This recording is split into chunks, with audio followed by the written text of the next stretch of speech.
I can't think of a federal jurisdictional issue here. So this is scary. If the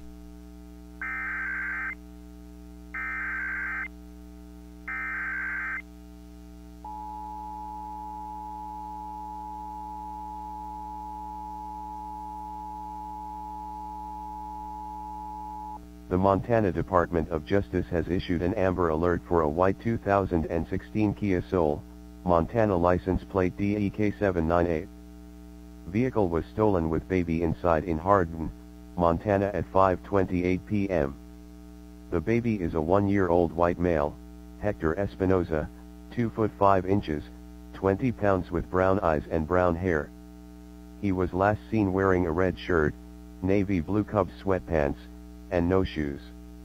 If you have any information, please call Bighorn County Sheriff's Office at 406-665-9798 or 911.